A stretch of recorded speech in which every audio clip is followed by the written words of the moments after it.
جشن عید میلاد النبی صلی اللہ تعالیٰ علیہ وآلہ وسلم کے حوالے سے پاکستان تحریک لبیک کی جانب سے ایک شاندار ریلی کا انعقاد کیا گیا، جو کہ میاں میر دربار سے شروع ہو کر مختلف راستوں سے ہوتی ہوئی یتیم خانہ چوک سے اس کے بعد مرکزی دفتر پر جا کر اختتام پذیر ہوگی۔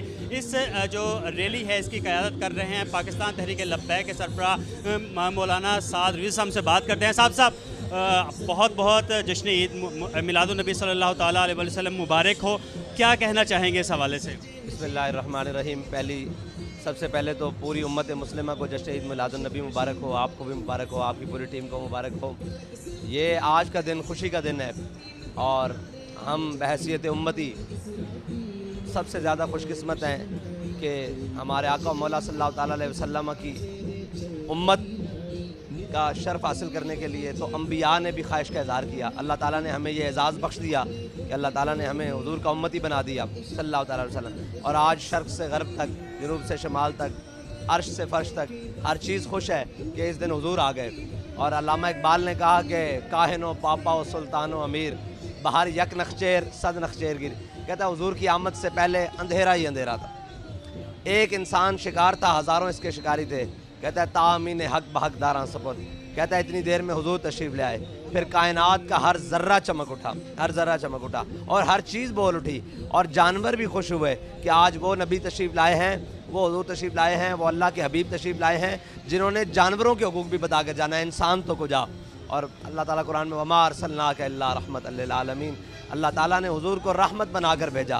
حضور کا ہر ادا رحمت، اٹھنا بیٹھنا رحمت، دنیا میں آنا رحمت، دنیا میں نظام چلانا رحمت، اپنے صحابہ سے پیار کرنا رحمت، بوڑھی مائی کا جناب ہاتھ پکڑ کے حضور کے ساتھ گھنٹوں باتیں کرنا یہ بھی رحمت، حضور کا تلوار اٹھا کر بدر جانا یہ بھی رحمت، حضور کا نظام قائم کرنا یہ بھی رحمت، حضور کا کسی کو عدل دینا یہ بھی رحمت، حضور کا کسی کو جناب شفقت دینا یہ بھی رحمت، حضور کا کسی پر جلال کرنا یہ بھی رحمت۔ حضور رحمت سراپا رحمت بن کر آ گیا آج۔ بالکل بے شک نبی کریم صلی اللہ تعالیٰ علیہ وآلہ وسلم تمام امت مسلمہ کے لیے رحمت بن کر تشریف لائے تھے۔ ان کی تعلیمات جو تھی ان پر عمل درآمد کس طرح سے کیا جا رہا ہے پاکستان کے اندر؟ پاکستان کے اندر تو تعلیمات، اور خیرت نے کہہ بھی دیا لا الہ تو کیا حاصل، دل و نگاہ مسلمان نہیں تو کچھ بھی نہیں۔ ہم نے جناب مانا ہی نہیں، ہم نے نہ اسلام کو مانا ہے نہ حضور کو مانا ہے، نہ ہم نے کسی چیز کو مانا۔ ہم زبان کے مسلمان ہیں اور عمل کے نہیں ہیں۔ عمل کی بات یہ ہے کہ اوپر سے لے کر نیچے بات کریں۔ بحیثیت ریاست کے تو 76 سال ہو گئے، 76 نہیں تو تقریباً 50 سال سے تو اوپر ہو گئے ہیں اس ملک میں ریاست سود کا نظام چلا رہی ہے۔ ریاست سود کا نظام چلا رہی ہے، اس کو کس طرح بہتر کیا جا سکتا ہے؟ وہ حضور سید عالم صلی اللہ تعالیٰ علیہ وسلم کے دین کی تعلیمات پر عمل پیرا ہو کر کیا جا سکتا ہے۔ اور وہ اقبال نے کہا کہ ایک فقر سے کھاتا ہے سیاد کو نخچیری، ایک فقر سے کھلتے ہیں اسرار جہانگیری، ایک فقر سے قوموں میں مسکینی و دلگیری، ایک فقر سے مٹی میں خاصیت ایک سری۔ اور اقبال کہتا ہے کہ کس طرح بہتر کی آپ نے کہا، تو وہ کہتا ہے سروری در دین ما خدمت گری است عدل فاروقی و فقر حیدری۔ اسلام میں جو حکومت کا تصور ہے، ریاست کا تصور ہے اور حضور کی سیرت مطابق کا، اس کے اندر قوم کا سردار، قوم کا بادشاہ، قوم کا حکمران، قوم کا سلطان، قوم کا وزیر اعظم، صدر، قوم کا کوئی بھی رہنما وہ قوم کا خادم ہوتا ہے، سردار نہیں ہوتا۔ لیکن پاکستان میں تو نظام الٹا ہے، اس کو کس طرح دیکھتے ہیں؟ پاکستان میں نظام الٹا ہے۔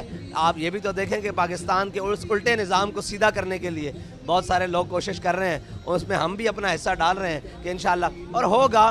آخر کہتے ہیں ہمارے بڑے کہ یہ خطہ جو ہے نا صدی نہیں نکالتا، ایک صدی نہیں نکالتا، 76 سال بعد کچھ نہ کوئی وہ 100 سال بعد ہوتا ہے، تو 76 سال ہونے کو ہیں۔ اور جو ظلم کا نظام، جو قہر کا نظام، اور جو میں یہ سوچ رہا تھا کہ پوری دنیا میں ہمیں اس کی بھی خوشی ہے کہ حضرت عیسیٰ علیہ السلام کی ولادت ہوئی یہ مروجہ طریقہ کے 25 دسمبر کو، تو وہ فلیٹ سیلز لگاتے ہیں، فلیٹ وہ دیتے ہیں ڈسکاؤنٹس۔